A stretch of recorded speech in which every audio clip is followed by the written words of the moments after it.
This section is about the control system coming down, because we're in a period where a dramatic shift in human awareness and human consciousness is in the process of taking shape. Some people call it the shift, sometimes I call it the vibrational quickening, but what I've been calling it for 20 years, because I came across this in the very earliest days after I met that psychic, that first psychic, I called it the truth vibrations. The first book I ever wrote after that awakening started, because it's ongoing, was called Truth Vibrations, or the Truth Vibrations, because I came across this awareness.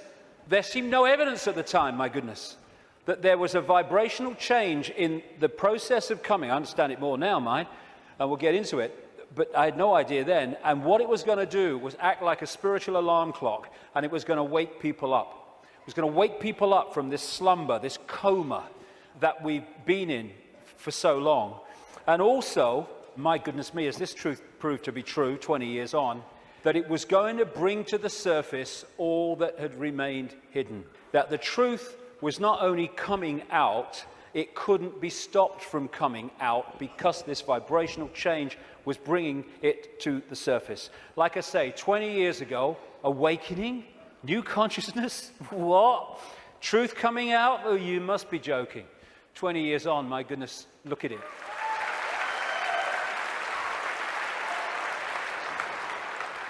I'm fortunate to travel the world speaking, and I'm being invited to more and more countries you never think you're being invited to.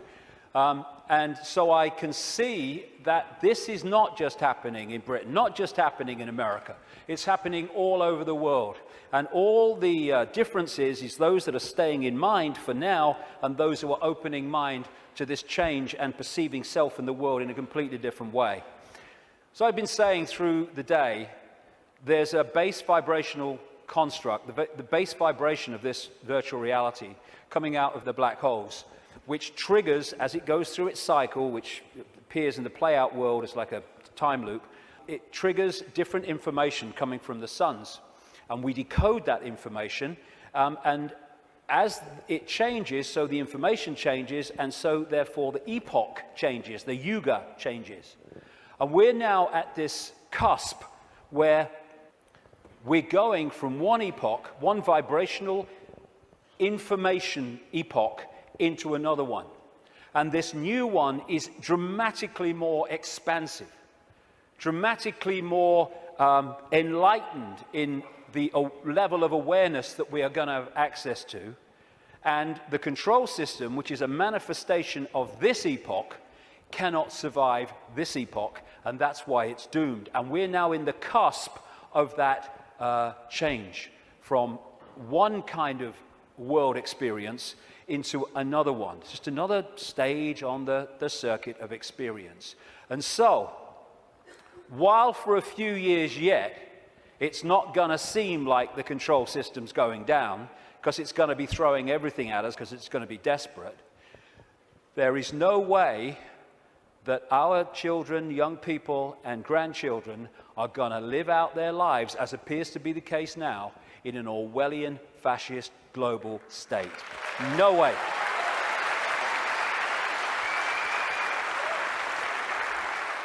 This changing epoch, changing information, is starting to be activated within the Earth grid and, of course, within the human grid.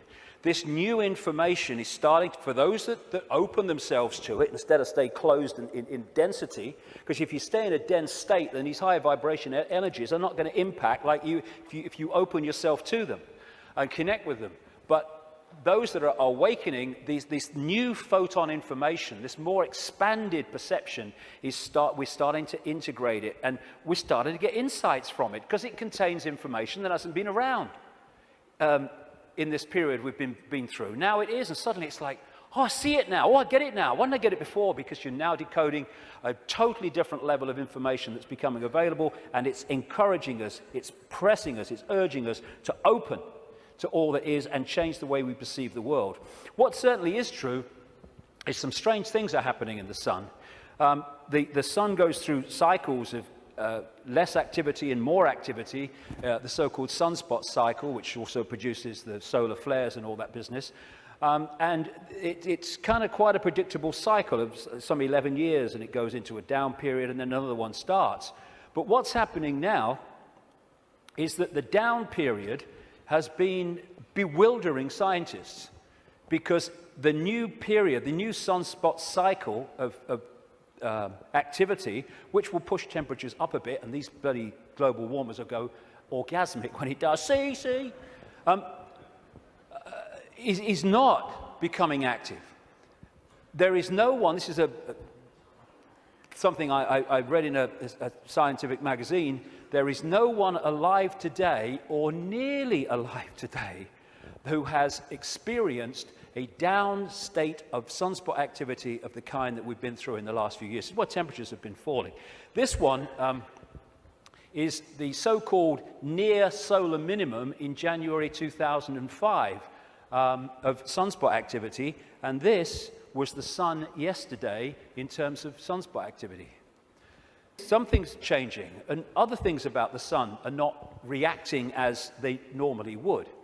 But I suspect that when it starts again, and it will, we're going to see some dramatic activity in the sun. And that will impact upon not just the Earth's energy field, it will impact on our consciousness, our awareness, and things will start to speed up. Because this new information construct coming out of the sun is symbolized by Neil Haig and myself as a lion. As the real human being, I symbolize as a lion also. And basically, these truth vibrations are going to dramatically, as we go through these next few years, dramatically affect human perception, human awareness, and human potential as this new information becomes decoded and the awareness potential expands and we access a greater part of all possibility.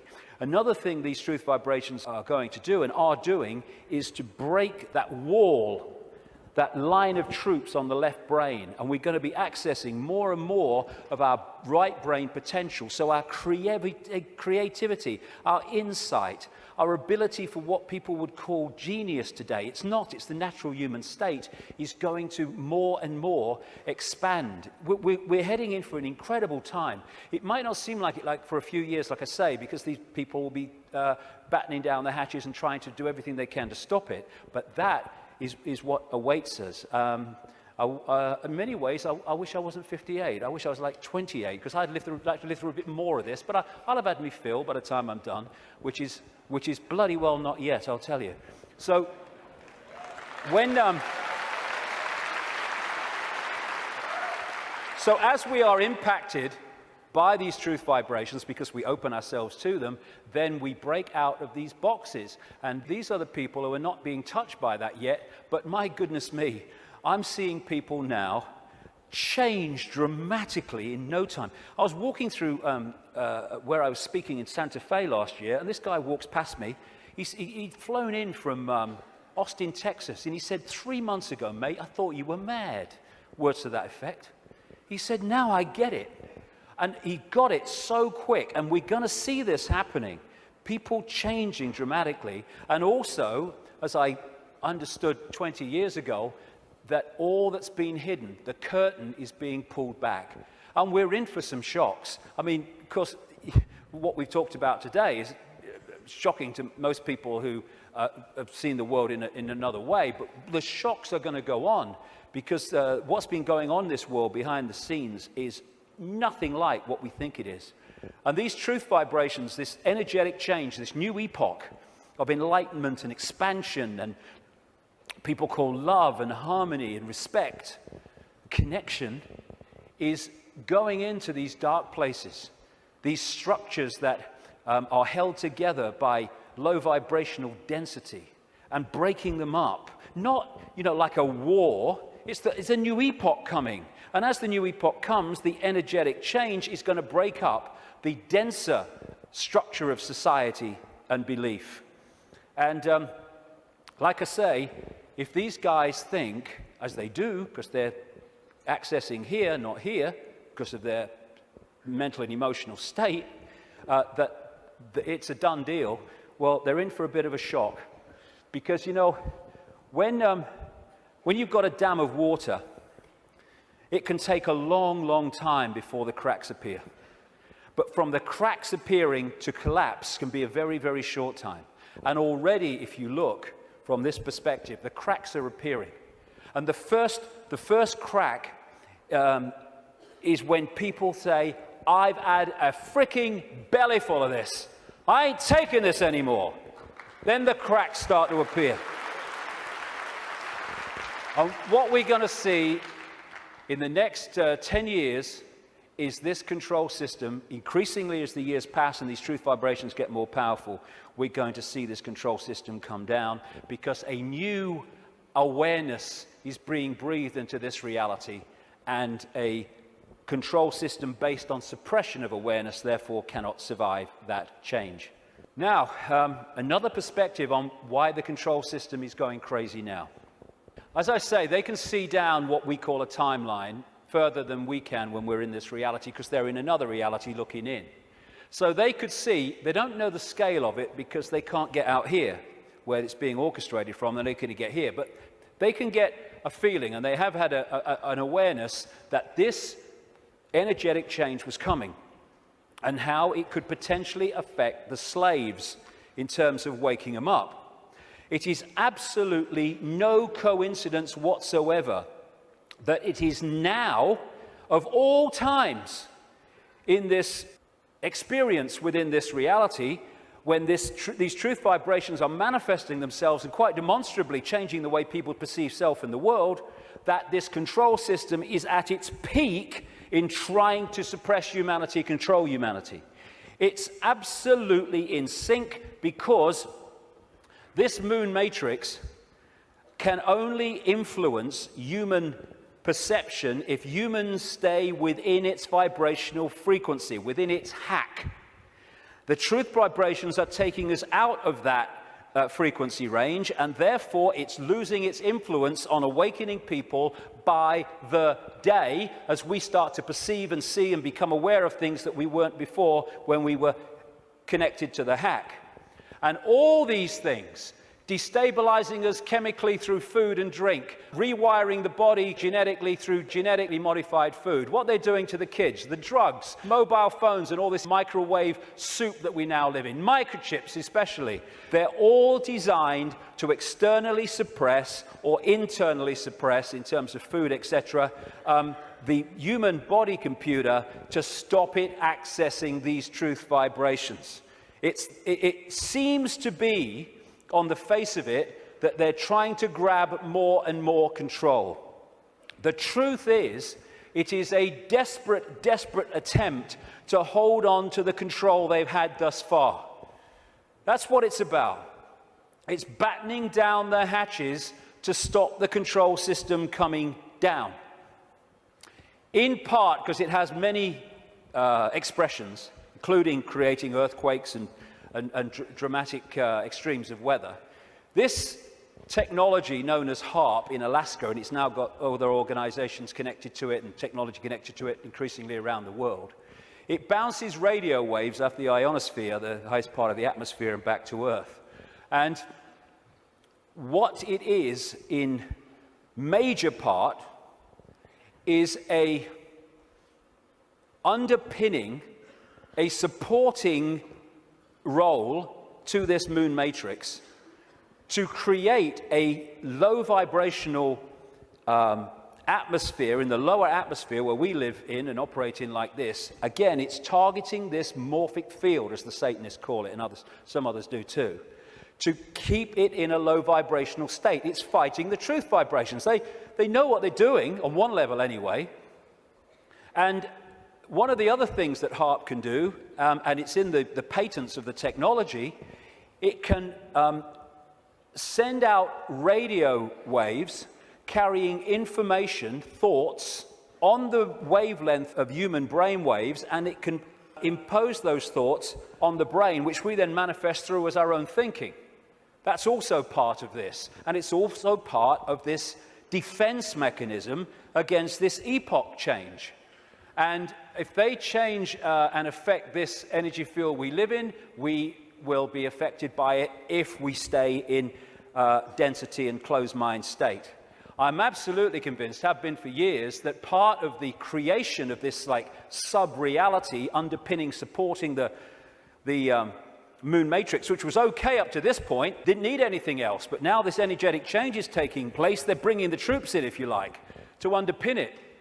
And I'm convinced that part of the chemtrails, which kind of pollute our skies and stuff and contain metals and barium and aluminium and all this stuff, is part of creating this sub-reality. What the truth vibrations are doing is healing this schism. It's part of what it's doing. And the schism has been this distortion in the metaphysical universe, the waveform information construct, has been playing out into the holographic play-out world for, well, what would you call it? Eons, for as long as we can remember. And it has manifested itself out as conflict and fractured personalities and all the rest of it. This is being healed all the time as these truth vibrations impact themselves and we move into this new epoch. And those that are tuning into it, it's healing these divisions. And when this changes, this must change. And the control system is a play-out holographic expression of the schism.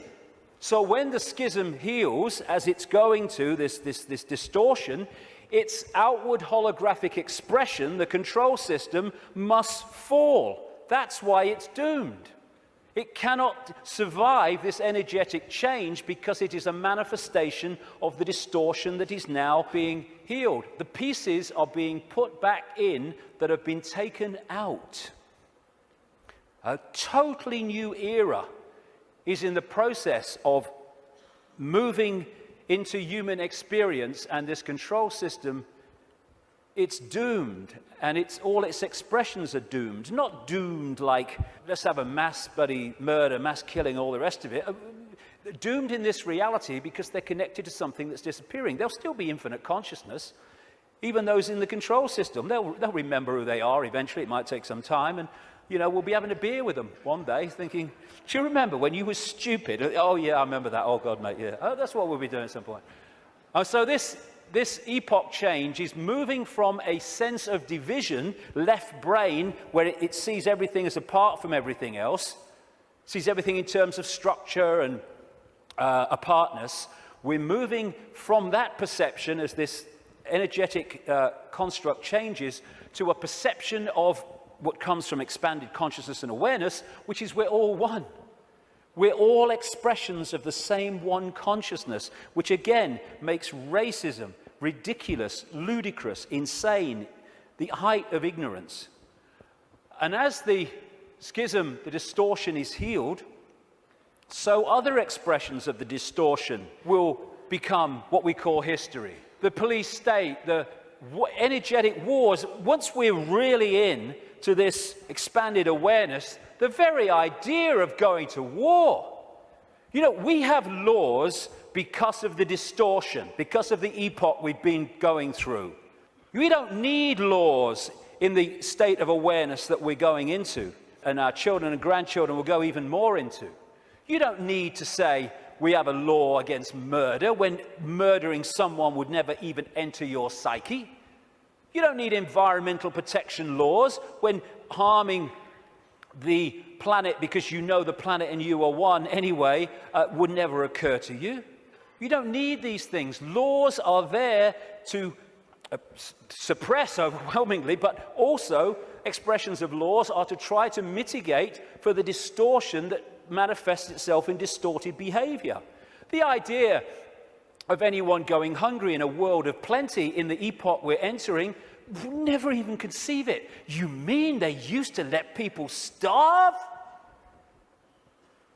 That's this mentality that we're moving out of. And we're at the cusp now of this change, which is a very interesting place to be. We're going back to that. We're going back to being connected to what we really are. And of course, 2012 is much talked about and will be more talked about as we get closer to it. I have a different view on that. You know, I should be saying, given I've been writing about these truth vibrations for 20 years, I should be saying, see, 2012 told you, yeah. No, I'm not saying that, actually. I think 2012 is a diversion.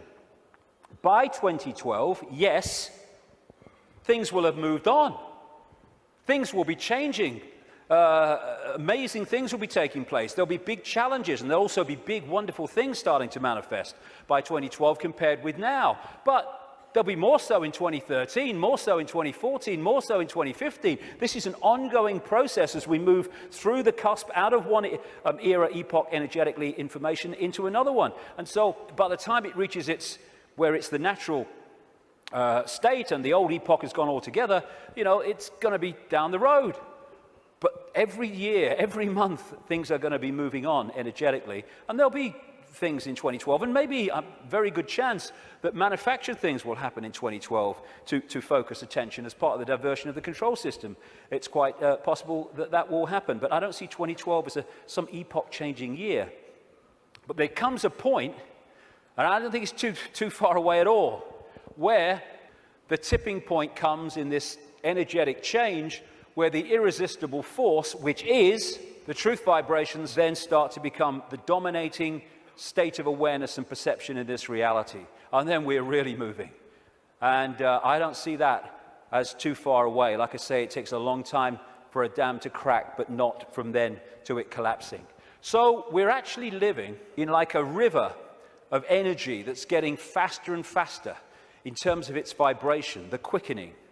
And what we can do is we can get on the airbed or the canoe and we can go, whoa, what a ride, this is great, that's fantastic.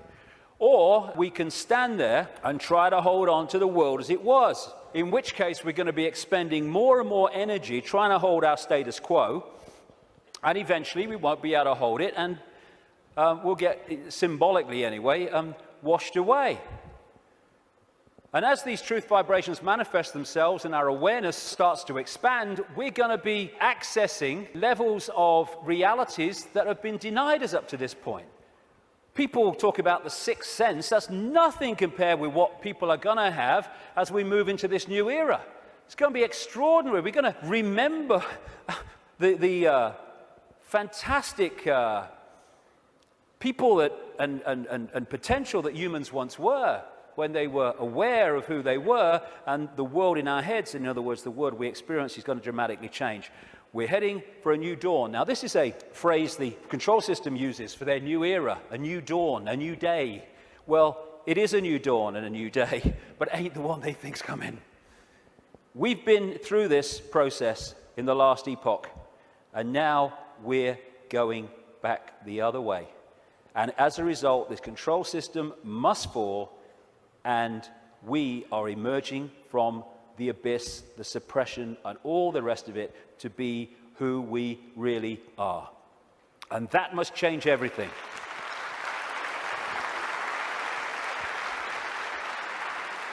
Einstein said, you cannot solve problems with the same level of consciousness that created them. That is very good news, because what we've been doing through this epoch is creating problems with a certain level of consciousness, mind, and then bringing people in to solve the problems with mind and creating more problems. Now we're in this change where we're expanding consciousness, expanding awareness, and suddenly that cycle of problem and more problem, and it's unsolvable. There's no way out of this. Suddenly it's a piece of cake. Look, it's so simple. Fantastic time we're going into, but the next few years are going to be challenging. It's breaking the spell that the moon matrix and its supporting technologies and manipulations has had on the human mind. You know, we don't have to find enlightenment. We are enlightened. What we need to do is remove the barriers of belief and perception that we've thrown around ourselves that keep us from that enlightenment. That enlightenment's never gone away. It's over here. It's saying, I'm over here. I'm over here. And this is what a major role the truth vibrations are doing, because they're the quickening. They're breaking up these dense energy fields, and as they do, suddenly we're connecting with levels of awareness that we didn't realize. We've been in a trance all this time, programming perception because of that. And it connects through the reptilian brain. So let's disconnect from the reptilian brain as part of breaking the spell. It feeds us fear. It has to, constantly. Fear this, fear that.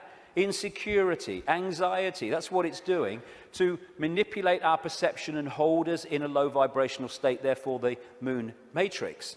So one of the ways that we can, just on a daily basis, is disconnect from the lizard brain, and therefore what it's connecting us to is to, simple thing, don't count to 10, count to 50. And if you're still wound up and about to hit somebody, count another 50.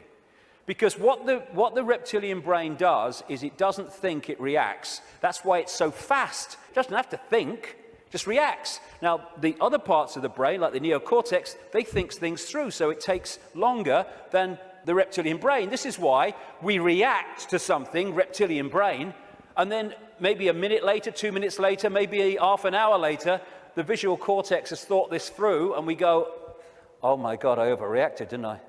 Did I really say that? Oh my God. That's what, it's the reaction system, reaction.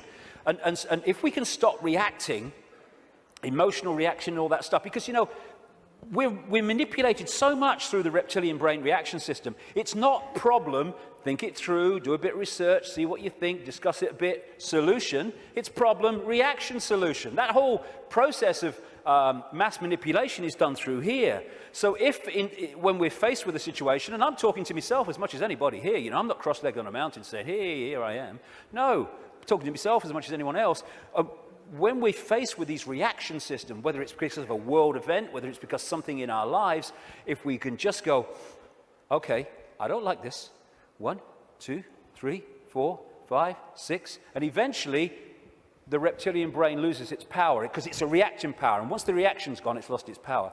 And we can think things through. And if we stop reacting through the reptilian brain, then we are massively disconnecting from the moon matrix. And as these truth vibrations change the nature of this energetic control of the human collective mind, the hive mind that we've been connected to, then its expression, this structured world, the way we work. And, you know, my brother said to me once, what's it all about, Dave? He said, you get up in the morning, you go to work, you come home, you have your tea, you watch telly a bit, and you go to bed. You get up and you go to work. I mean, look at it. It's the way it is, the way it's structured. It's slavery because it's so limited. And I've talked to people once, the last time I spoke at the Oxford Union, I was talking to some students. They could not perceive a world in which there wasn't a hierarchical structure of government because there would be chaos. That's the left brain at work. And people, when you think, look, this world is crazy. It's not serving people. People are serving it. That's what we are. We're slaves to a system. Politicians are slaves to a system. They go into the system. They think they're going to change it. The system changes them. And therefore, we can't perceive left brain, old epoch, that actually there are other ways of living, of interacting, other ways of providing food and warmth and what you have, other ways of living life than this drudgery. But as we expand our awareness, then other ways of interacting will become very obvious to us. Blinded by belief, believe. This is one of the control system's greatest weapons to control the human psyche. Get them to believe something. They don't care if it's this religion or this political belief or whatever it is. As long as you believe something powerfully, then they got you. Because belief builds walls around itself, repels all borders that challenge that belief, and suddenly you're living your life on a postage stamp or a dot. And your true ability to perceive in an expanded way is gone. You've given it up to the belief. This is how it must be. And once you have a belief, like a religious belief, then there are rules and regulations. Walls go around the belief. If you're going to be one of us, you must believe this. You can't believe that because they believe that, so you'll be one of them if you believe that, and all the rest of it. Here we go. We're all possibility. What are we doing having rigid beliefs when we're all possibility? Religion is mind. And there are many expressions of religion, not just going to church. There are many religions of the mind of various kinds that don't appear to be, but they are addictions of the mind. It's mind. You must believe this. There is one possibility. What's that saying? There is one possibility. That's how mind thinks. Consciousness, there is one possibility. You're having a laugh, darling. So religion, as we know it, is not going to survive this epoch change either, because it's an expression of the last one.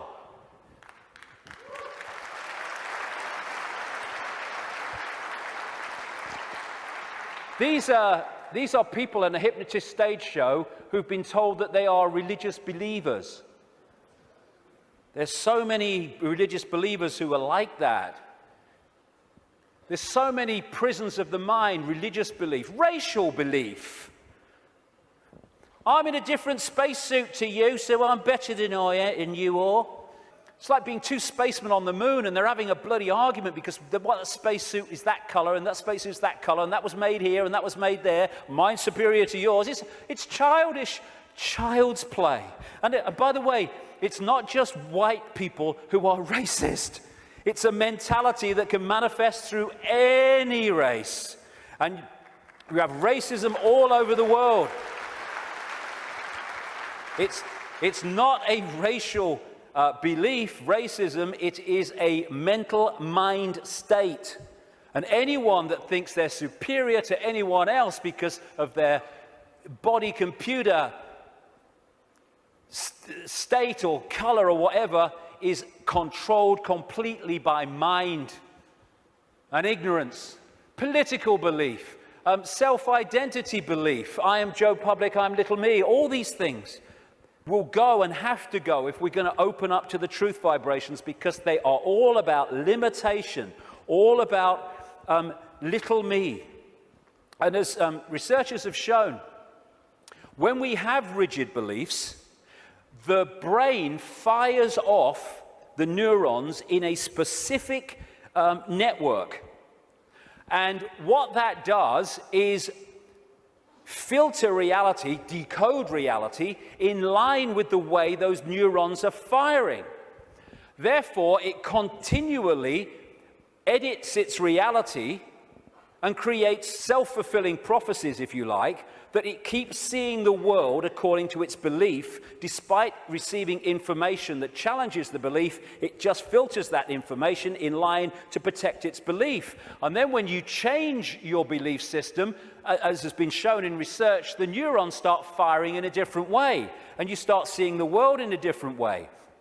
If we can get to a point where we open our minds without belief, we come from a state of knowing, all-knowing consciousness rather than belief from mind, then we open up the range of perception and understanding and awareness well beyond anything you can access if your brain is firing off in this symbolic way, limited by rigid belief, whatever belief that may be.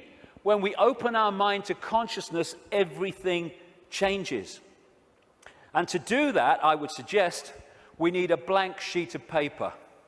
You know, it's not about learning anything new. We're all knowing if we can access that level of ourselves. It's unlearning the programming that has kept us from that level of awareness that we truly are. And therefore, because we're dealing with all possibility at the core of our being, that's what we are, we need a blank sheet of paper. All preconceived idea needs to go. All preconceived belief needs to go, and let information, intuitive knowing, decide what we think about things and feel about things rather than preconceived idea. It's not possible becomes, well, let's see if it's possible on the basis of the evidence, the basis of the information, the basis of how I feel. And then suddenly we're not saying, no, that's possible, I'm going to shut that out by reflex action. We're going to look at it. And when you do look at it, as I know from experience, what seems to be crazy to start with starts to take on very profound dimensions. Because we're all possibility. And if we're saying only this is possible, only that's possible, that's not possible, we know we're not operating at the core of our being, which is all possibility. We are editing things. We are limiting ourselves. We are entering the realm of mind. And it's a time to choose, in many ways, between the head, the intellect, not that he doesn't have the part to play, it does, it being the governor, and the heart, knowing, intuition. What changed my life more than anything else was 20 years ago when I decided that if I was ever had a decision between going with my intuitive knowing, which we feel here, funnily enough, in the kind of heart chakra area, and my mind, I was going to go with my head, I was going to go with my intuition. And it changed my life and has allowed me to follow this path, because I can tell you over the last 20 years, there have been many times in the early days, not for a long time, but in the early days, when my head was going, you're going to say what? You're going to do what? You must be joking. Not in my lifetime. But I thought, no, I feel to do it. I feel to do it. I went with it. And as a result, you follow this, this energetic path through intuitive knowing that's been laid out. And what happens, because intuition, knowing, is coming from another level of awareness beyond five-sense reality, it means that to five-sense reality, general world, some of the things you do when you follow your intuition are seen as, I think I'm possibly an example of this, are seen as crazy and mad and lunatic and dangerous and all that stuff. And what happens then when you do that and you get that reaction is that the head kicks in, the mind, which wants to protect its preeminence that it's had up to this point, puts its arms together and says, see what happens when you don't listen to me, see the trouble you've got into? And it's like, yeah, okay, and you come back into mind. But if you stick with it and you take what comes as a result of expressing your uniqueness and expressing your intuitive knowing, then eventually things happen, good things, great things sometimes, that happen not despite what you did and the reaction you got, but because of it. And then the mind, the intellect, looks at this and says, well, hold on a second. It might get you into trouble, but eventually it works out. And what happens then is your head and your heart, your knowing, your intuition come together. And the war stops. We become whole again, where mind serves consciousness instead of serving itself. And it's years and years, I say this honestly, since my intuition and my head have had a problem. It's an incredible feeling, because it's like, when you start out, it's like, I feel to do this. You're not doing that. No. And then after a while, when this sync takes place, it's like, I feel to do this. And the head goes, okay. And it's a totally different way of interacting with the world. The war stops. And this is open to all of ours. But the first thing is what it is. It's to face the situation we're in, and then we can do something about it. First thing, to realize that up to this point, we have been slaves thinking we were free. And so the first stage is to acknowledge that, and when we do, we can do something about it because we're accepting what the situation is. The second thing is to choose freedom over slavery and be prepared to do what is necessary to achieve that freedom over slavery. And when we do that and we mean it, there is a shift in our energy field. As that shift takes place, what I call magnetic attraction, it's the energy field is of the human body is an expression vibrationally of our state of being, mentally, emotionally, what we might call spiritually. And therefore, our state goes out as a vibrational field, and it draws in other vibrational fields that sync with it. We call these people, places, locations, ways of life, jobs, opportunities, or lack of them. So when this shift takes place, because we've said my intent, very powerful intent, is that I want freedom, and I want to end my life, I'm not going to be a slave anymore, I'll do what is necessary to understand who am I, where am I. Suddenly this energy field shift takes place and we start drawing in new people, places, locations, opportunities, etc., that are syncing with the new vibrational state as opposed to the old one. And at this point, and I experienced this big time in the public eye, we experience this shift as our lives falling apart. Partnerships may end. We may lose our job. We may change location. We may, like me, undergo massive ridicule. But what if we understand what's happening? The old energy field, the old you, the old intent, the old awareness was pulling in the old life. And then when it shifts, it's pulling in a very different expression of the new vibrational self. And that transitional period, when the shift takes place, the old life falls apart. But if you want to change your life, then the old life has to fall apart unless it serves the new one. So when we choose freedom, the transformation can be challenging. It's easier now because more and more people are going through it and we're beginning to understand the process. I felt like this so many times. I went to the top of a hill in the south of England, the west of England, one day because I didn't want to upset anybody. I went to the top of this hill in the middle of nowhere and I screamed my frustration out. I know what this image means, and so many other people do. But it was the old life breaking down so the new one can take over. It's time to know thyself. Not thyself that we've been told we are, but thyself which we really are. This self, everything from the beginning, my birth, my ancestors, my children, my wife, everything comes together simultaneously. I saw everything about me, about everyone who was around me. I saw everything they were thinking now, what they thought then, what was happening before, what was happening now. There is no time, there is no sequence of events, no such thing as limitation of distance, of period of time, of place. I could be anywhere I wanted to simultaneously. That's who we are. And that's what the control system has tried to keep from us.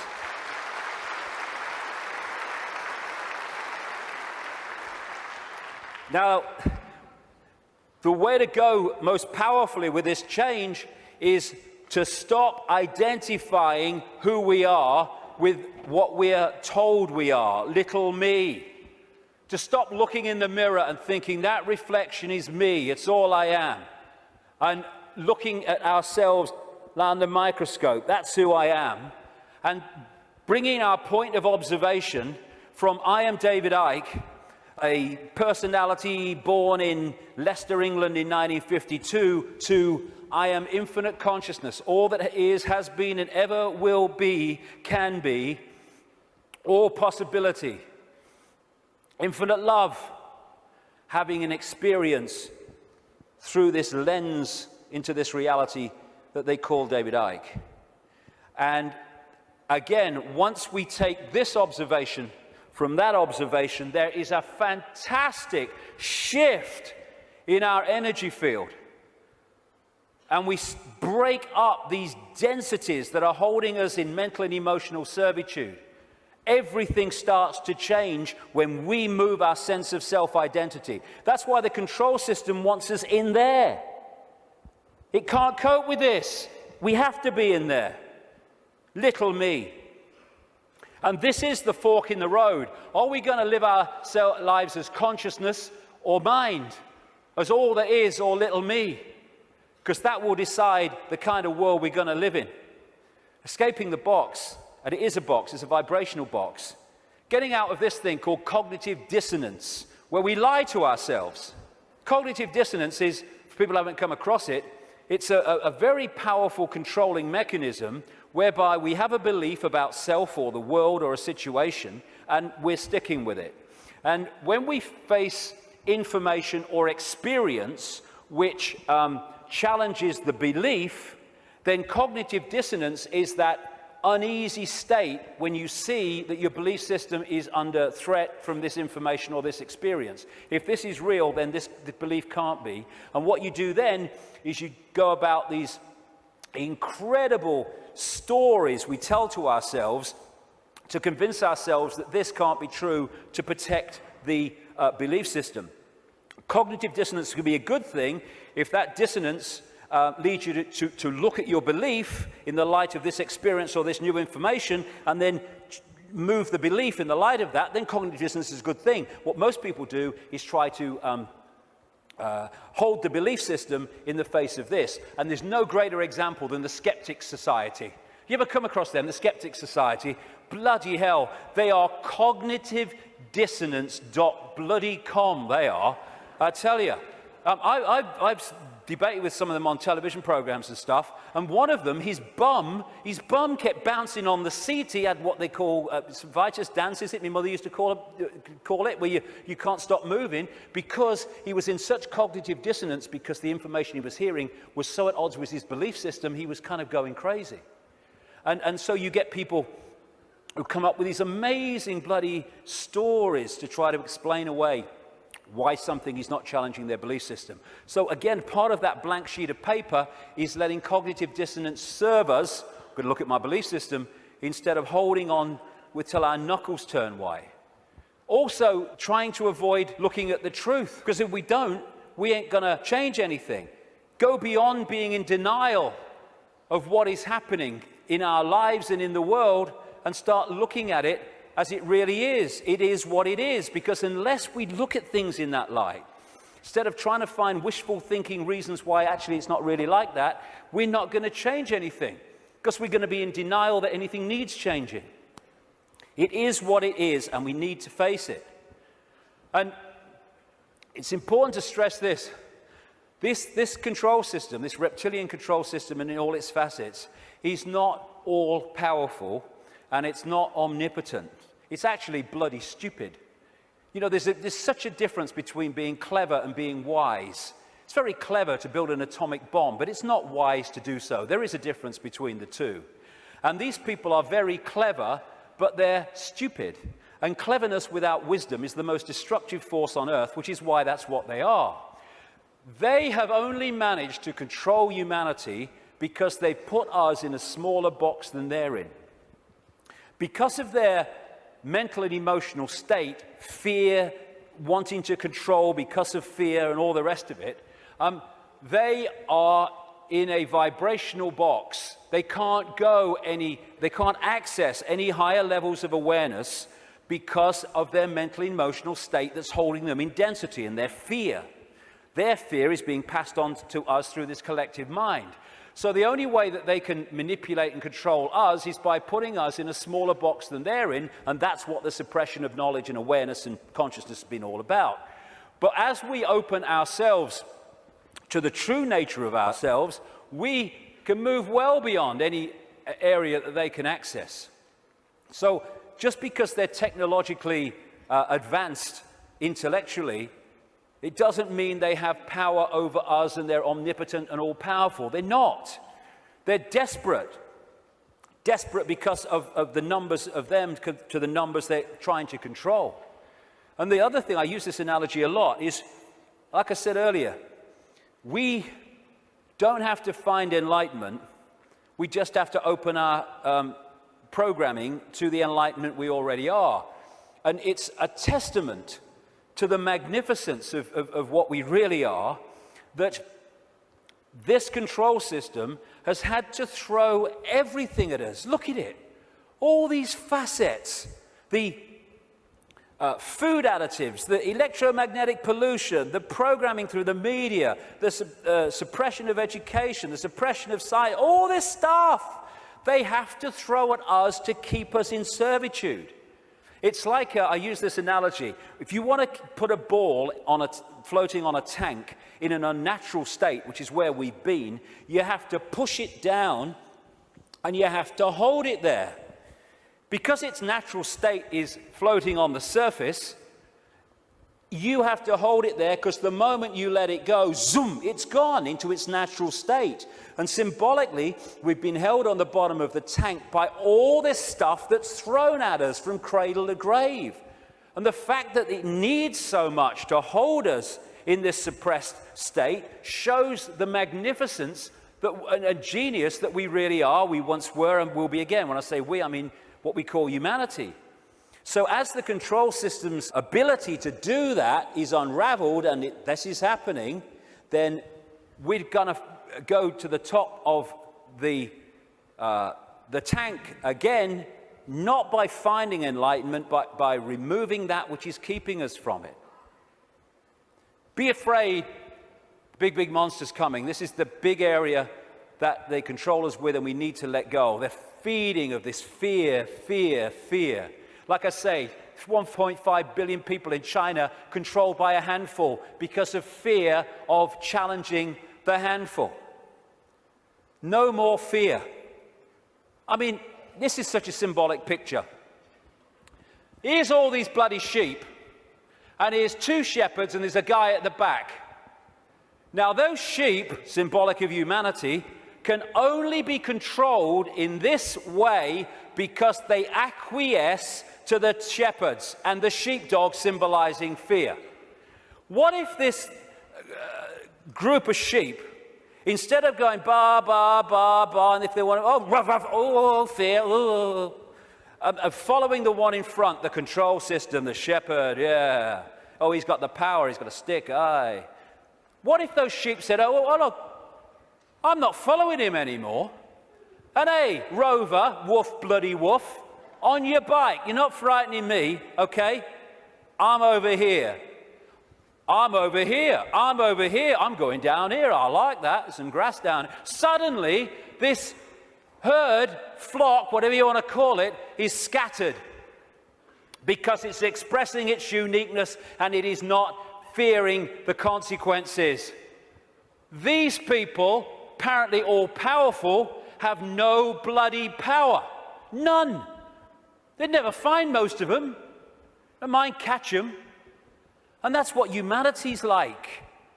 We have the numbers.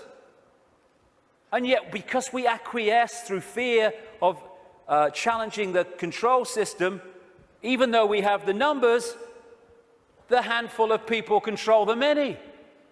We have the power. We've chosen not to use it. It's about bloody time we did.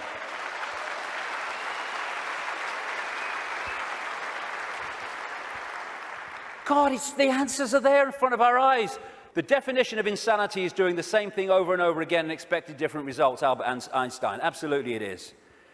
So it's pretty certain that if things are going to change in terms of control and suppression and all this stuff, then we've got to stop doing the same thing over and over again, and that is acquiescing to the control system. We're all possibility.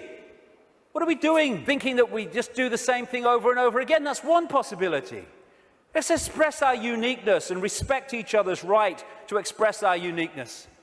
We're all possibility. Actually, one possibility is swimming against the tide. Let's try it. And let's respect each other's right to do that. We should be celebrating diversity. Diversity is an expression of all possibility. It's acquiescence and conformity that is an insult to all possibility. And yet that's what this system wants us to do, conform. And you know, at least sheep need a sheepdog to keep them in line. Humans have out-sheeped the sheep because we keep each other in line. We don't need the sheepdog.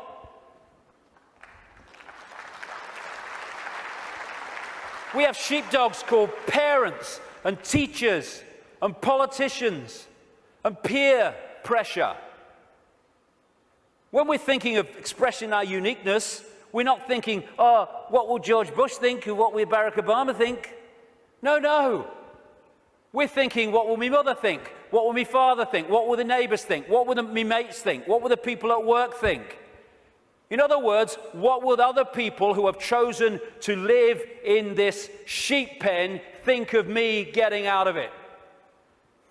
It's like sitting in a cell and you find a way out through the door, and instead of another prison warder coming along to stop you getting out, the other prisoners jump on you. That's what we do. If we are going to be what we really can be, and we're going to respect our right to be different, we have to respect others' right to be different as well. Because when we respect other people's right to be different and express their uniqueness, then we're setting them free and we're helping to set society free. We are policing each other all the time through ridicule, through condemnation. We need to start being at peace with other people having different views and expressing different lifestyles than we do, even if we don't like it.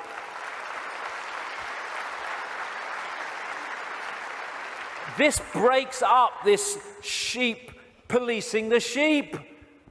There's only a few who in full knowledge are behind this control system, and they have to get the target population to police the target population. They don't have the numbers to do it themselves. I have a simple philosophy on life, so simple.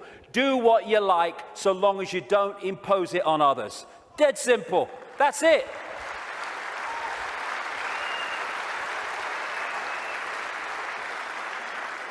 And I've heard people say to me, that would be anarchy. What about people murdering each other? Well, I think that murder could just about constitute imposing your will on another person. And when you think about that simple philosophy, it overrides all law, need for law, if we live that. We don't need laws that say don't murder when you wouldn't impose yourself on another person. But we can do this. You know, if Henry Kissinger wants to sacrifice George Bush, be my guest as long as you both agreed. Because when you leave the body, you'll feel right prats and you might learn something in your eternity. I get interested when they want to impose things on other people that don't want those things imposed upon them. That's what the control system's trying to do. That's why I'm interested. But express ourselves as long as we're all agreed. And we don't impose it on other people. We have this either or. Someone wants kind of a rave or something, and some people don't want to be affected by all the noise and disruption. And so we say, they can have it, they can't have it. It's either or. Any society that was conscious would say, okay, we can sort this out, okay?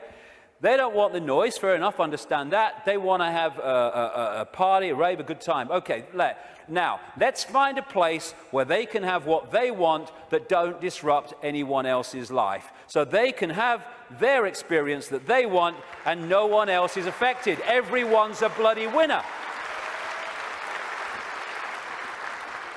This is either or. Someone must win, so someone must lose, so someone could win.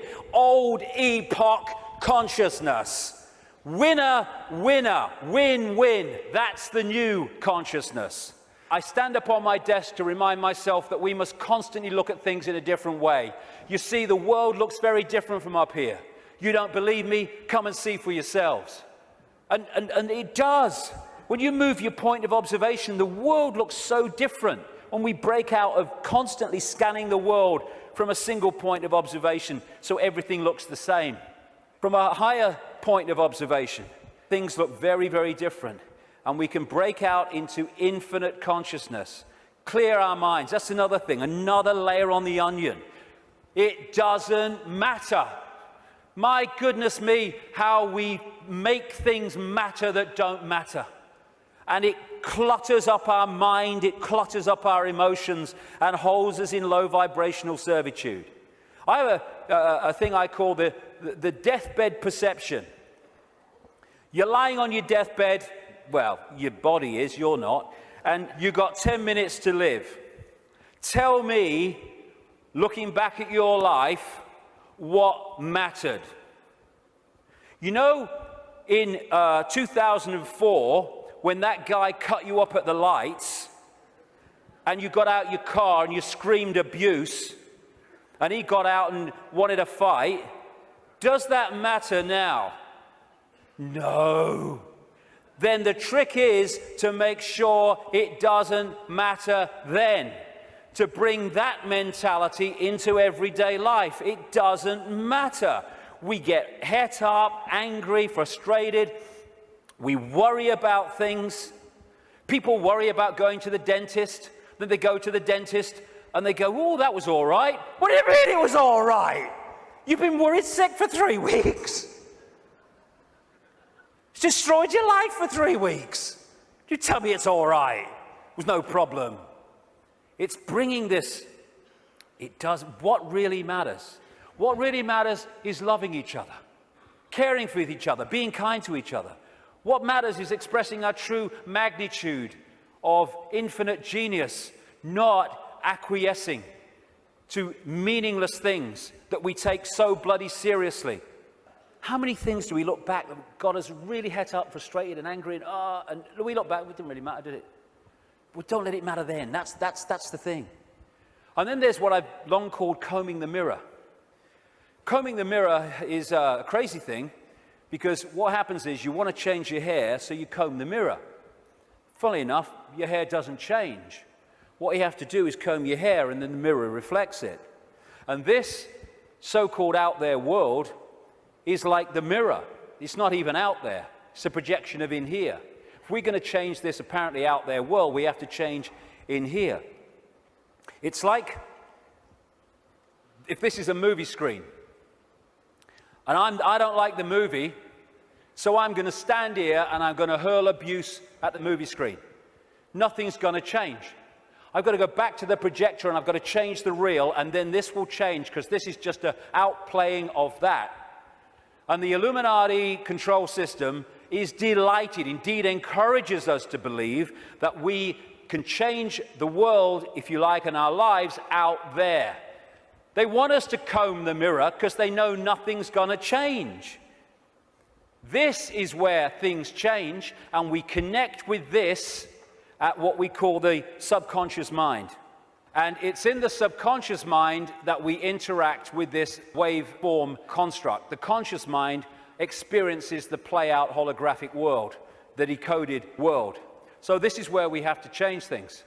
Because by the time it hits this screen, this holographic decoded world, it's like the movie on the screen. It's a done deal. You ain't got to change that now. You ain't got to change this now. We have to change it before we decode it into experienced holographic reality. There are some people I've been reading, they say 98% of human decisions are made by the subconscious mind, the unconscious mind. I would go further. I'd say 100% of human decisions are made by the unconscious mind. What the conscious mind does is experience them. But the conscious mind can interact and work as one with the unconscious mind if it starts to understand the way reality works. How do we understand what's going on in the unconscious mind so therefore we can play a part in changing that? By what I call the language of life. The play-out holographic world of experience is a mirror of the information construct, in other words, our unconscious mind in many senses. And the way it plays out, the language of life, as I call it, tells us what's going on in the unconscious. And therefore, we can play a part together, unconscious and the whole of self, in changing and clearing out what is happening in the unconscious, which is playing out in the experienced conscious holographic world. For instance, do things keep recurring in our lives over and over and over again?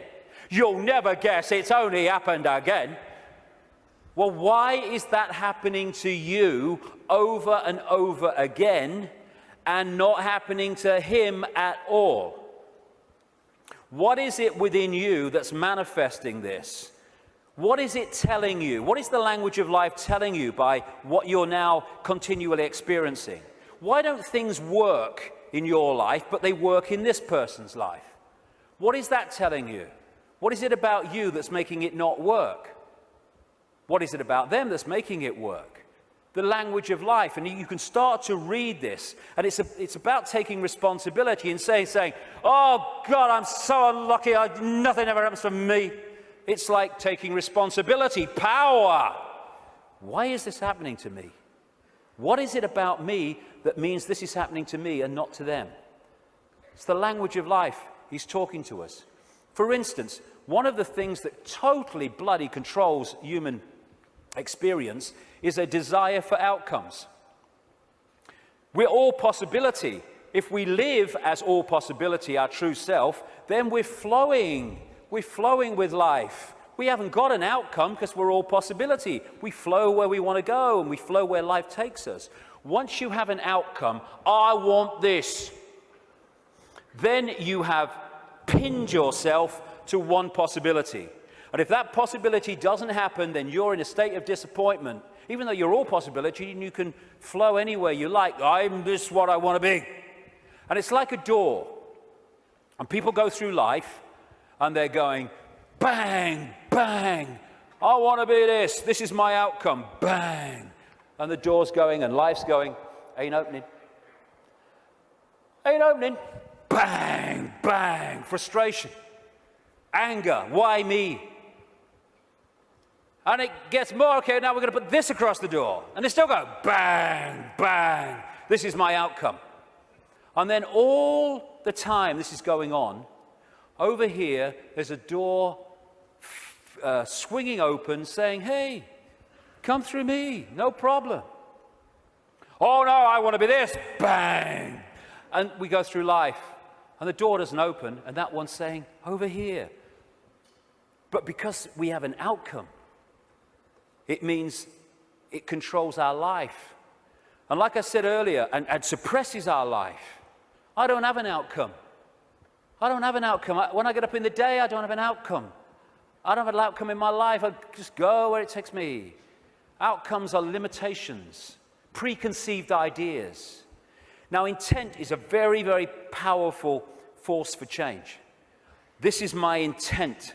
That energy goes out there, and through what I call vibrational magnetism, it draws towards us what we need to do to achieve that intent. Not when there's an R in the month, and every now and again, every time. So when we have this intent, I want to be truly free. I want to be the true magnitude of who I am. I want to know what's going on in the world. I want to understand this. What happens is that intent, if you mean it, it's not just words, otherwise it's no power at all, then that intent will start drawing to you people, places, experiences which let you achieve that intent. And often they are very challenging, and your whole life, your old life starts to break down as a result of this. And a lot of people go, if that's transforming, no thanks. And we go back to the old life. But intent, if we mean it, is the first stage of transforming our lives from what they are to what they could be. The thing about intent, however, that it's the need to sync the intent with what the language of life is telling us. Because if you sync the intent with that door that ain't meant to open, then you can have a very powerful experience called frustration. Because the intent then is not going to open the door, because it ain't meant to open, because it ain't your journey. I have this thing, flow equals go, stuck equals chuck. Or at least look again at what you're trying to do and how you're trying to do it. It might be how you're trying to do it that's not stopping it flowing. But in the end, life is not meant to be a bitch and then you die. It's not meant to be a series of frustrations and barriers. It's meant to flow. That's what we are. And if it's not flowing, then the language of life is saying something about us. Why isn't it flowing? And interestingly, I've experienced this so many times. I know other people have too. Once you acknowledge what the experience you're having is, maybe one you don't like, is saying about you, you acknowledge it, you bring it to the conscious, boom, there's an energy shift and the problem disappears. The pain in the arse in your life goes out. Because you've acknowledged it, you've read the language of life, and therefore you don't need to experience that anymore and come to that understanding, because you have, and it's gone. Taking responsibility is a very, very fundamental part of this transformation. Carl Jung, the Swiss psychiatrist, said, people will do anything, no matter how absurd, in order to avoid facing their own soul. And not taking responsibility is the absolute epitome of giving your power away. When we say it's all your fault that I'm in this situation, whether it's collectively or individually, what we're saying is, I don't have power over my life, you do. Taking responsibility is taking your power back and saying, okay, I'm taking responsibility for this because I have the power to change it. They're not responsible for it, they're just the language of life speaking to me about my responsibility. Therefore, I'm not going to play the blame game. This is my responsibility and I'm going to deal with it. And when we do that, we take our power back and we can change things instead of going through life as a victim of other people's circumstance, which means we're powerless. That's little me. And we ask ourselves, why me? Why am I going through this experience? Well, through the process of vibrational attraction, vibrational magnetism, an expression of us is going out, and an expression of us comes back in the form of people, experiences, locations, jobs, everything. So therefore, what we're putting out is what we're pulling in. Why me? Because we're creating it. Bad luck, good luck, no such thing. Why do some people win, some people lose? Because some people pull that in, some people pull that in. You get people who they say, you meet them and they say, nothing ever happens in my life. And you say, well, what would you like to happen? And they go, well, I don't know really. Well, I don't know really goes out as a vibrational information field, and what comes back is a life where nothing happens. Why? Because you don't know really. So we're not victims. We think we're victims, and the control system wants us to believe we're victims, because then we will do nothing to change the fact that we're not expressing the power that we have. Why me? Ask yourself, because it's your choice. It's your choice and my choice in the sense of there's not some guy with an AK-47 on some other dimension saying to our consciousness, get in that body or I shoot. And in the same way, once we get in here, we attract what we attract. And when we take responsibility for that, we can stop attracting it. Why me? It's like the Oracle said in the Matrix. You've already made the choice. Now you have to understand it. You didn't come here to make the choice. You've already made it. You're here to try to understand why you made it. And as the message from the psychic 20 years ago said, arduous seeking is not necessary. The path is already mapped out. You only have to follow the clues. We are guiding you along a set path. If we get caught in mind and the limitations of mind, then we can not go along that path, because mind is telling us, oh no, you don't do that in this world because you have to do this and you conform and all the rest of it. The difference is that when we make the choice of the path we want to journey on in this reality, in what we call a life, we're doing it from this perspective of perception. When we're trying to understand why we made it, we're doing it from this level of perception. So this sees it on one level, and this is going, I'd agreed to this, you must be having a laugh. Never. Well, this is seeing it in a different light. And it's the same collectively. Why us? Why are we here at this time now as this cusp of change is going on? Same thing. You've already made the choice, now you have to understand it. You didn't come here to make the choice, you already made it. Now you have to try to understand why we made it. Instead of complaining at the situation we're in, and again, this made the choice, this is trying to understand it. Once you break out of this into this, you then start to understand it, because you see what we're experiencing from a totally different perspective. For instance, this sees, in the journey down the symbolic river, this sees the next turn on the river, no further. This sees the whole river from source to sea. So this is seeing an experience in the moment that this is having in a completely different way to how this is seeing it. For instance, you're going down the river on a canoe, it springs a leak. You paddle across to the bank and you sit there and you're angry and you're frustrated. Why me? Why am I so unlucky? And then some guy comes across and says, hey mate, you were so bloody lucky. There's a bloody waterfall around that next turn. And we can even override that through intuition. When we intuitively access this, we intuitively know, no, I'm going to stop for the day here. I'm not going to go any further today. And this might be saying, oh, we can go further. I'm not going any further. And so many things we can be protected from by following our intuition. Why are we here collectively? We're here to break the spell. We're here to break the spell on the human collective mind. What a great thing. What a great thing to play a part in.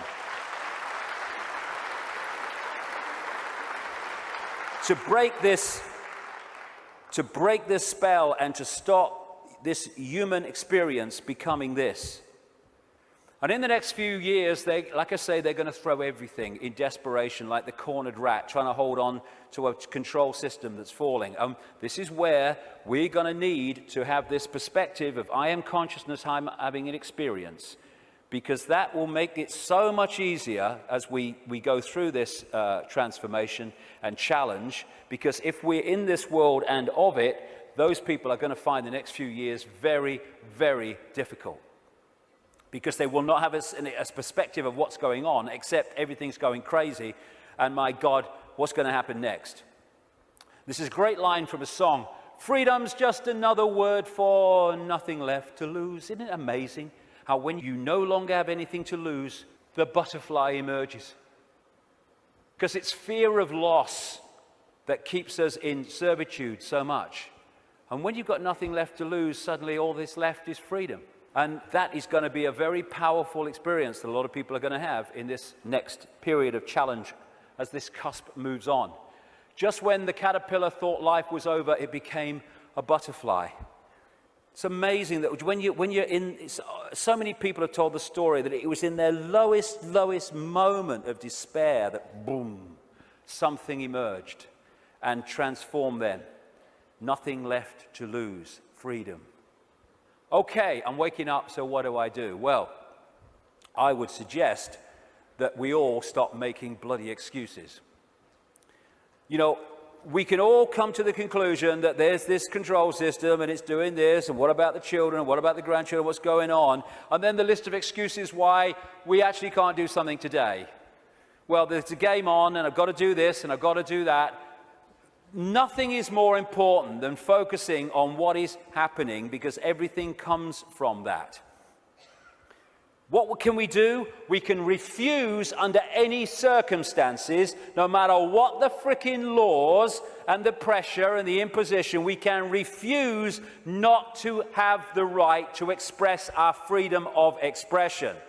Refuse under any circumstances to shut up.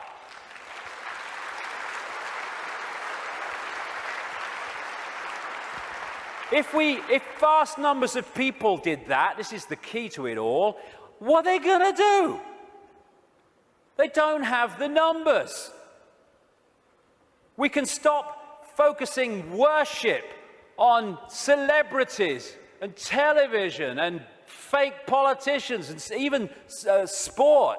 Not that I don't enjoy sport, but as long as it's there, peripheral vision, and not here. The worship, externalizing. And this is the biggest thing we can do. Human race, get off your knees. What are we doing down there?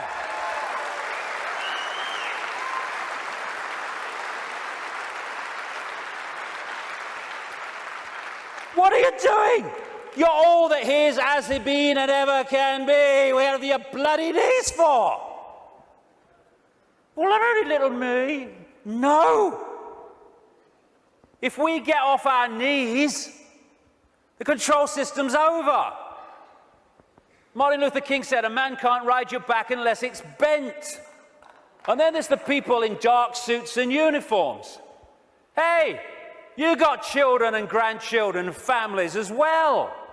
What are you doing serving a control system that wishes to impose a fascist date on your families?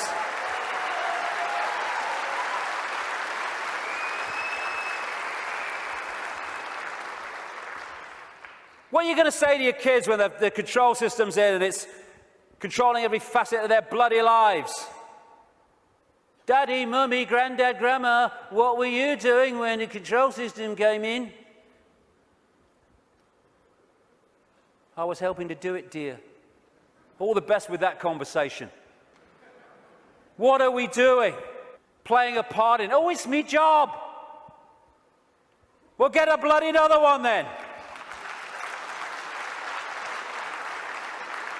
We got to do this to our children because it's my job.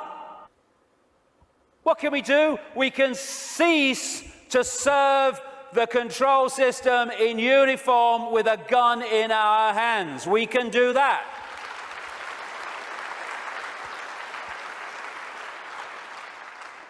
Soldiers are not there serving their country, serving their people. They're there serving the cabal that's seeking to enslave their people and their families. As Einstein said, the pioneers of a warless world are the youth that refuse military service. And more are equal to that, the adults beyond military service who support those that refuse to serve this control system in uniform. Oh no, you've got to serve your country. You serve your bloody country. I ain't doing it. Just like those wonderful Israeli young people. Know thyself. When you know thyself, when you know you are consciousness, the consciousness is going to get a machine gun and start shooting at aspects of itself. Mind does that. Mind fights. Consciousness doesn't even contemplate it. And that doesn't include just people in uniform. It means fighting for freedom. What's all that about? Let's fight for freedom. Let's have a riot in Athens and let's kill 3 people from the banking system. Hey, the world's a better place now. What you fight, you become. We don't want to fight this system. We need to cease to cooperate with it. This is a meeting of mind. One mind on a horse, one mind with something in its hand trying to do damage. Oh, they're 2 sides. They're one mind without consciousness. Freedom fighters, contradiction in terms. Cognitive dissonance. As Martin Luther King said, the limitation of riots, moral questions aside, is that they cannot win and their participants know it. Hence, rioting is not revolutionary but reactionary because it invites defeat. It involves an emotional catharsis, but it must be followed by a sense of futility. They want people to riot. It justifies more control. Nor do we need to meet this challenge with hate. That's playing away in the stadium we're trying to rid the world of. We don't need to hate these people. We just need to stop cooperating with them. Well, you know, if it's all the same with you, mate, I ain't doing it, okay? No hard feelings, bugger off. And then we've got this, you know, the protest, the mass protest. I do understand that. It might have a part to play. But so many times these protests, they're what I call steam whistles. You know, people go out in big protests with the banners and they kind of feel good about themselves and they go down the pub and say, at least we made our feelings felt. And then what happens? Bugger all. How many people marched in London against the invasion of Iraq, and what happened? Iraq was invaded. Protesting has such limitation. They don't care if we protest and walk through the streets and shout slogans and wave banners. They care if we come together, irrespective of color, creed, gender, sexuality, any of it.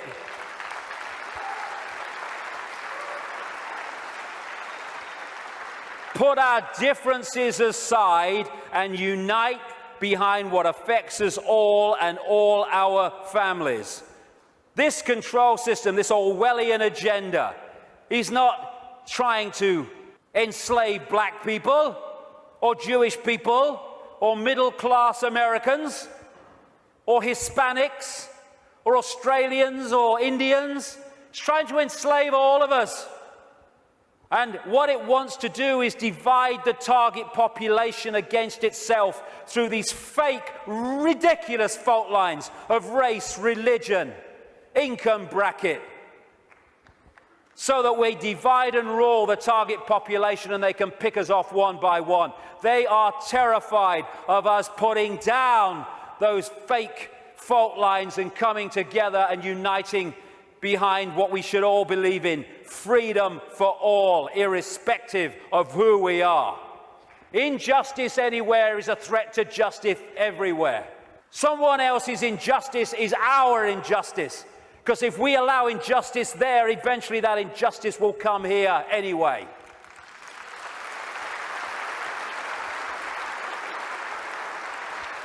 In the end, we will remember not the words of our enemies, but the silence of our friends. Silence is consent. Can you hear us now? Silence is consent. Because while we're silent on these impositions, the impositions just keep going on and on and on. By our silence, we are acquiescing, even agreeing to them being imposed. The end of silence, the end of acquiescence. If we want to be free, then don't run and hide. Because you can put your head in the sand and ignorance is bliss, but only for a while. You can put your head in the sand because there's a tornado coming. But the tornado's still coming, your bum's in the air. If you lift it out the sand, take responsibility and face it, you can take avoiding action. Ignorance is bliss with a head in the sand, and then, bang, your ass is spinning up in the clouds. Strength does not come from physical capacity, it comes from an indomitable will. Mahatma Gandhi. Isn't it amazing how true that is? How you can see soldiers in uniform involved in truly extraordinary levels of physical courage and what we call heroism. And yet those same people are terrified of saying boo to another guy in uniform who's got more stripes on his arm than he has. Isn't it amazing? Where physical strength can come so easily, and moral strength not. That's to do with the moon matrix and the way that our perception is manipulated. Turkish proverb, a lion sleeps in the heart of every brave man, every brave woman, and it's not really bravery. When you let go of fear, you don't need bravery, you don't need courage. Courage is overcoming fear. When you let go of fear, because I'm all that is, has been, and ever will be, what's the worst that can happen to me? I leave this physical body of limitation and I become all that is, has been, and ever will be, in full awareness that that is what I am. My God, I'm terrified that that might happen. I don't know how I'm going to cope with the terror of thinking that might happen. Know thyself. Again, recurring theme, know thyself. We are consciousness. What is there to fear? Death? There is no death. Just putting the telescope down. We can meet this with fear. Oh my God, the police state! Or we can treat it with the emotion it deserves.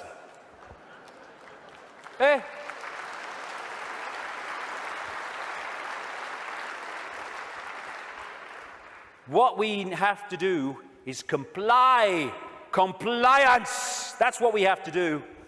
Because if we don't comply, the control system's in desperate trouble. So it has to frighten us into complying for fear of not complying and the consequences that come from that. Well, hold on a second here. There's something about this that ain't right. When we look at this structure, we look there for the power. But why is that there? Because these silly sods are holding it up there. This is the power. They have to persuade them that they have the power, so they don't take the power to bring that crashing down. Fear of bringing it down through fear of not complying. Once we step out of the pyramid and refuse to cooperate with it, no violence necessary, by the way, then the pyramid starts to collapse because we're holding it together. It's a house of cards. That's all it is. Oh, it's the control system. It's a house of cards. Simple thing. People are being fined ridiculous amounts of money for putting their wheelie bins out on the wrong day or too many inches from the bloody curb. And people go, I don't know, what's the world coming to? It's the big brother state, innit?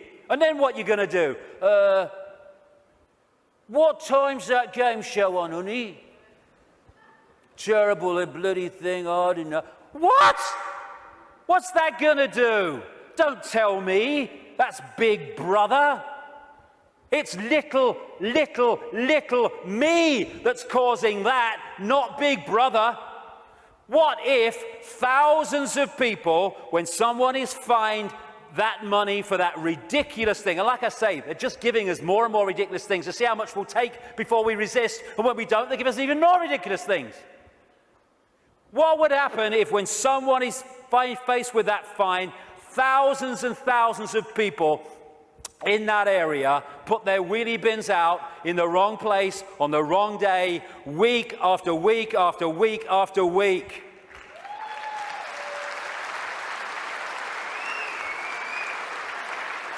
The system couldn't cope. We have the numbers. And I see this, your vote is your voice, be heard. Bollocks it is. How can the vote be your voice when the people you're given the choice of voting for that have any chance of forming a government are standing on the same postage stamp of political policy and perception? There's no choice. We've reached a point now where the vote becomes a voice when we refuse to vote. We refuse to play the game anymore.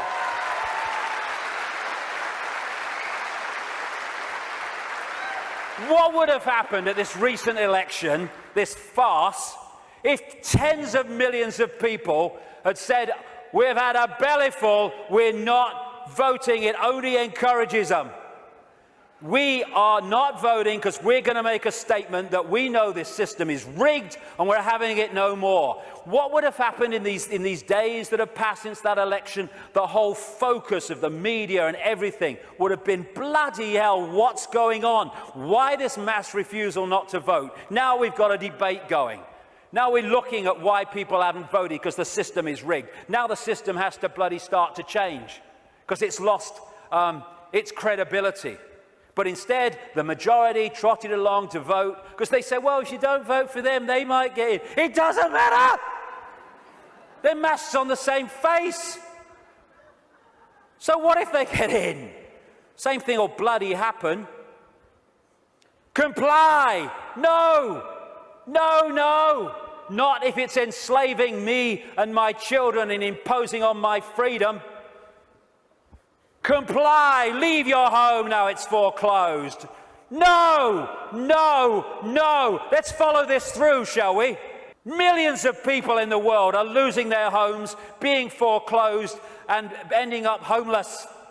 Let's follow this through. Why have you lost your home, my friend? Because I can't pay me mortgage. Why can't you pay your mortgage? Because I lost my job. Why did you lose your job? Because the great banking collapse, they can't get this, they can't get my company went bust. And who's taking your home away and saying you've got to leave? The banks that caused the fricking problem. And we are leaving? What are we doing? What are we doing?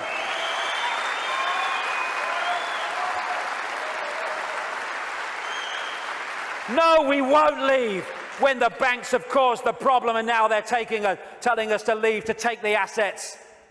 No, we won't. And people who are not being foreclosed need to support those that are. We're all in this together.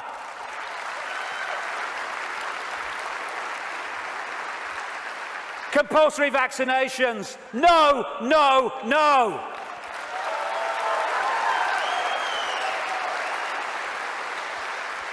You must do what we say. We have changed the law. Not if you are imposing on my freedom and my rights to be a free citizen with a free voice. No, no, no. What are they going to do? They come out of Downing Street, whether it's Clegg and his mate bloody Cameron or it's bloody Obama or whoever it is in America, and they say, we've had a discussion and this is what we're going to do. What if vast numbers of people say, well, we ain't doing it? They have got no power whatsoever. Their power comes in our acquiescence. Oh, but you can't defy the law. Okay, let's follow this through, shall we? By the way, while I'm talking, put your arms out and I'll put the handcuffs on, because that's what you're telling me. What you're telling me is this. We have no say in laws that are passed. And then we have to obey those laws. Well, okay, forget freedom then. Okay, what if they passed a law that says we take your children away? Would you obey it? Well, no. So there is a line then. There is a line. It's just where is that line? And if a law does not respect human freedom, it does not respect human justice, it doesn't respect fair play, we should not be acquiescing to those laws. We should be refusing to acquiesce.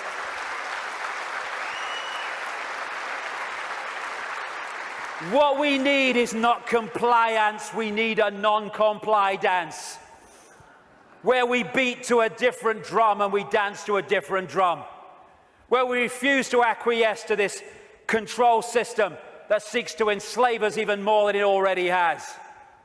Non-comply dance. Do this, comply. No. No. But we need to do it en masse.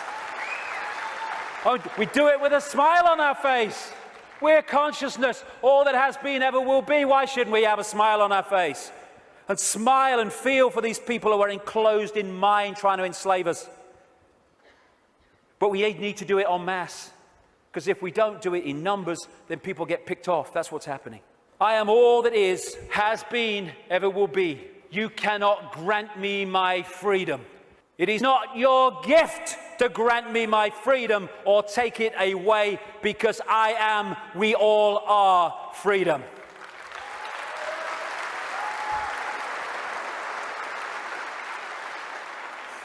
Put another way,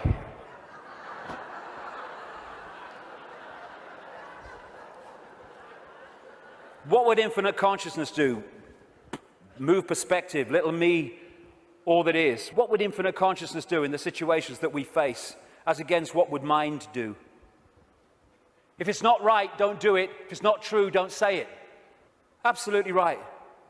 You know what would change the world overnight is if we as a human race started doing what we knew to be right and just in the circumstances that we face, instead of making those decisions as so many people do and have long done on basis of what is right for me in this circumstance that I face.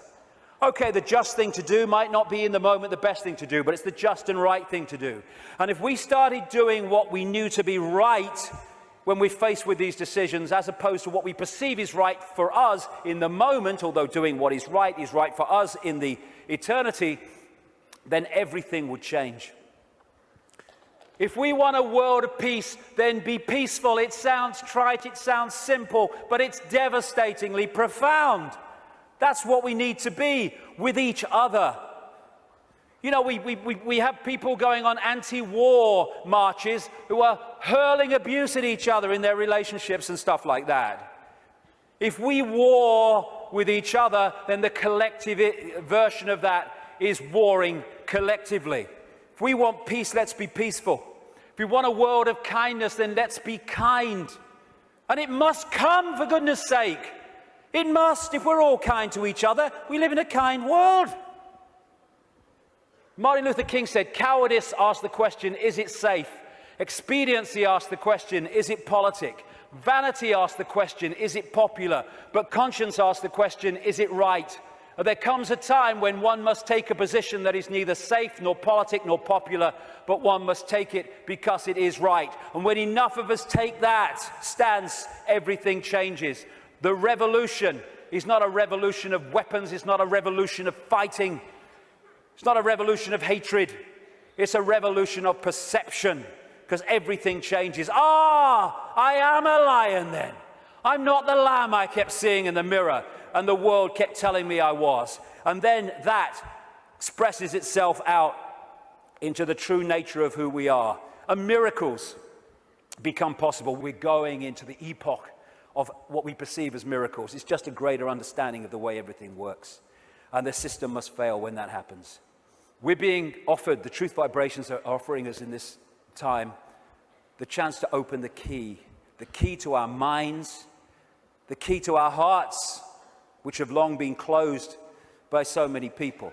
The key to the freedom on a level that we cannot comprehend, because until we expand our consciousness, we cannot be aware of the true nature of what freedom is. It's not even what we perceive in this world. Enough of this suppression, enough of this slavery, enough of this enslavement of the few by the many. As the poet Shelley said, rise like lions after slumber in unvanquishable number. Shake your chains to earth like dew, which in sleep had fallen on you. Ye are many, they are few. Enough! It's time to fly. It's time to fly. Thank you very much. Thank you. Thank you for coming. Thank you. Let's get on with it. Thank you. Thank you for coming. Thank you for coming.